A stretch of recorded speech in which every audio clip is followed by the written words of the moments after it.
Shalom, apa kabar semuanya? Senang sekali berjumpa di channel ini. Saya Iwan, dan di video kali ini kita akan membahas tentang MTPJ tanggal 13 sampai 19 Maret 2022 dengan tema Meratap Tanda Pertobatan. Pembacaan Alkitab kita di minggu ini terdapat di dalam Sakaria 12 ayat 1 sampai dengan 14. Sebelumnya, marilah kita berdoa. Bapa di surga, kami datang padamu Tuhan, kami mengucap syukur untuk kesempatan ini. Kami hendak membaca dan merenungkan firman Tuhan. Ya Tuhan, biarlah Engkau memberikan kami pengertian, sehingga kami boleh mengerti apa yang menjadi kehendak-Mu dalam hidup kami. Di dalam nama Tuhan Yesus kami berdoa. Amin. Pembacaan Alkitab kita di dalam Sakaria pasalnya yang 12 ayat 1 sampai 14. Ada dua perikop di sana, yaitu pembebasan dan pembaruan Yerusalem dan ratapan atas dia yang tertikam.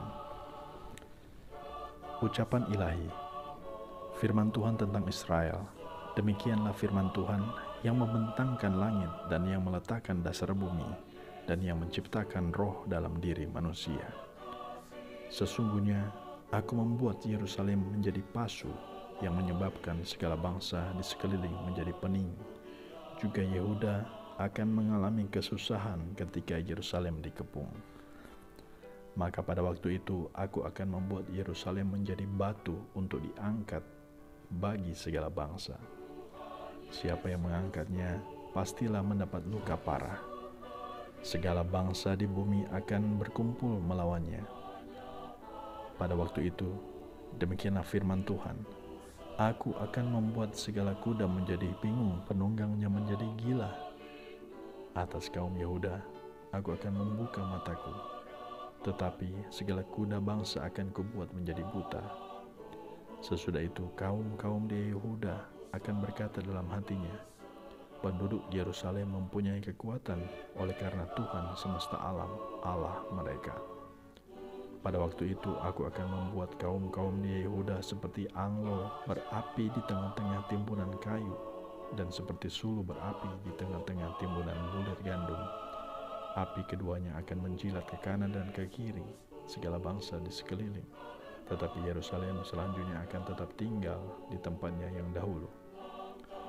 Tuhan akan pertama-tama memberi kemenangan kepada kemah-kemah Yehuda, supaya keluarga Daud dan penduduk Yerusalem jangan terlalu bermegah-megah terhadap Yehuda. Pada waktu itu, Tuhan akan melindungi penduduk Yerusalem, dan orang yang tersandung di antara mereka pada waktu itu akan menjadi seperti Daud, dan keluarga Daud akan menjadi seperti Allah, seperti malaikat Tuhan yang mengempalai mereka. Maka pada waktu itu aku berikhtiar untuk memunahkan segala bangsa yang menyerang Yerusalem. Aku akan mencurahkan roh pengasihan dan roh permohonan atas keluarga Daud dan atas penduduk Yerusalem, dan mereka akan memandang kepada Dia yang telah mereka tikam, dan akan meratapi Dia seperti orang meratapi anak tunggal, dan akan menangisi Dia dengan pedih seperti yang orang menangisi anak sulung. Pada waktu itu ratapan di Yerusalem akan sama besarnya dengan ratapan atas Hadad Rimon di lembah Megiddo. Negeri itu akan meratap setiap kaum keluarga tersendiri, kaum keluarga keturunan Daud tersendiri dan istri mereka tersendiri, kaum keturunan Natan tersendiri dan istri mereka tersendiri, kaum keluarga keturunan Lewi tersendiri dan istri mereka tersendiri, kaum keluarga Simei tersendiri dan istri mereka tersendiri, juga segala kaum keluarga yang masih tinggal, setiap kaum keluarga tersendiri dan istri mereka tersendiri. Demikianlah firman Tuhan. Terpujilah Kristus. Saudara-saudara yang dikasihi Tuhan, pembahasan tema kita pada saat ini tentang Sakaria. Sakaria berarti Tuhan mengingat.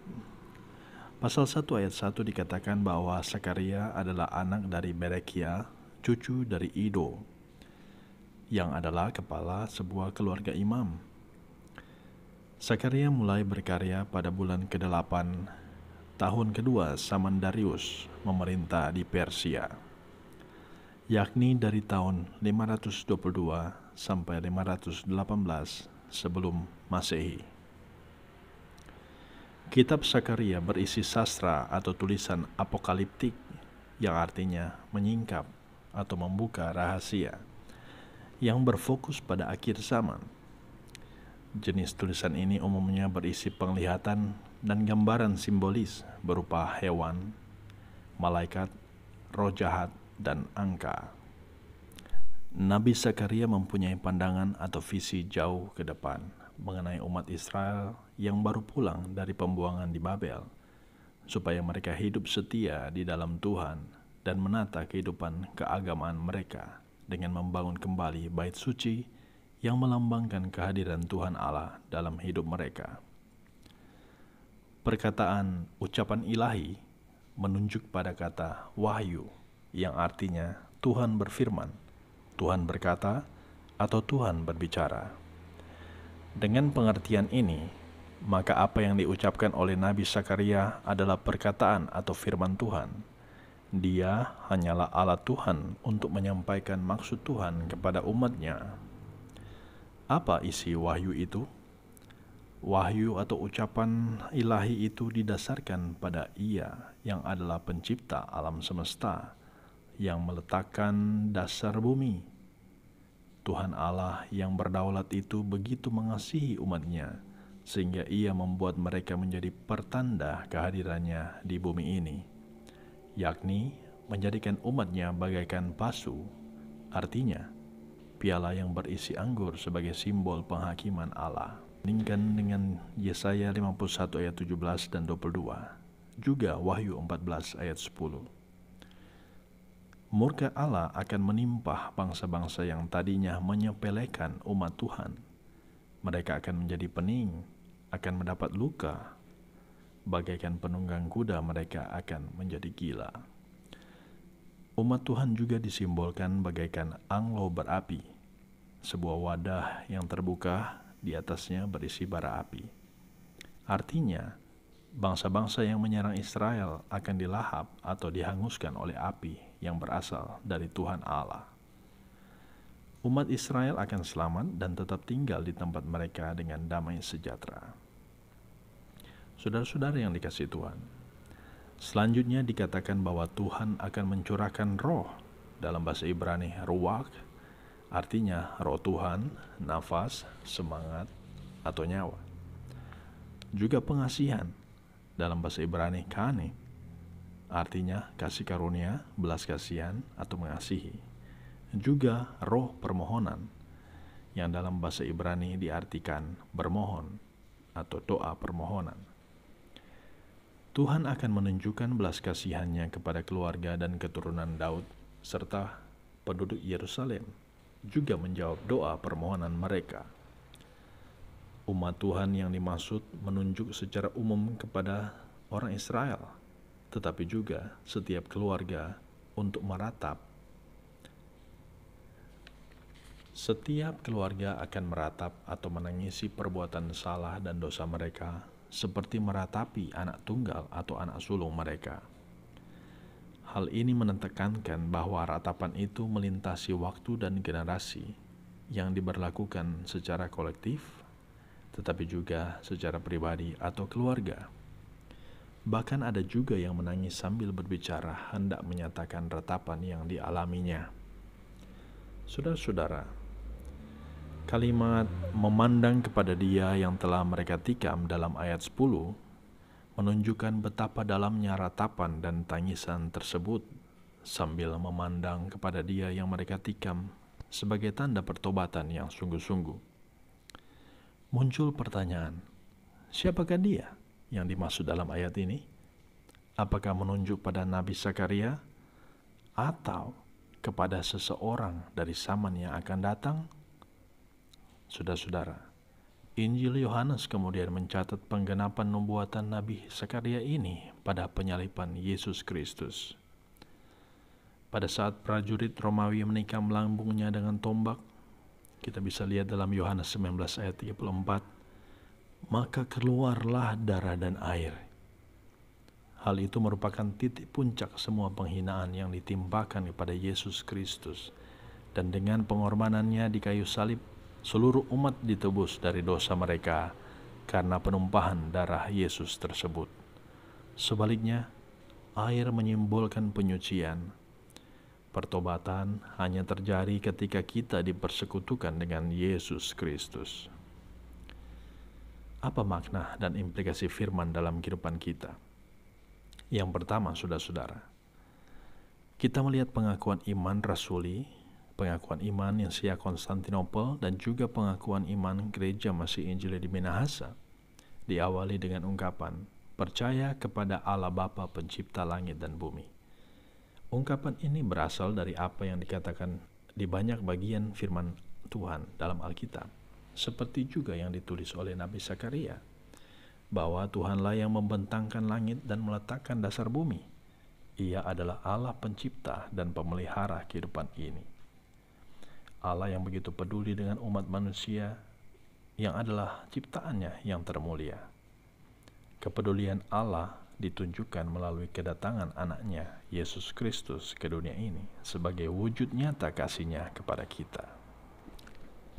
Meratap adalah tanda pertobatan yang hendak mengartikan kepada kita bahwa meratap atau menangis bukan semata-mata supaya dilihat orang atau hanya sekedar ekspresi saja, melainkan meratap haruslah lahir dari hati yang terdalam sebagai bentuk dari penyesalan akan dosa-dosa yang sudah kita perbuat. Memohon pengampunan dari Tuhan, sebab hanya Dialah yang sanggup mengampuni kita dan mentahirkan kita dari segala kesalahan kita. Kemudian ada pertobatan yang sungguh-sungguh, meninggalkan segala perbuatan yang salah dan keliru, serta hidup baru dalam Kristus. Ketika kita melakukan kerja dan tanggung jawab, kita bersikap jujur dan benar, melakukan pelayanan di jemaat dan di wilayah dengan sebaik-baiknya, semangat belajar untuk meraih harapan dan cita-cita ke depan.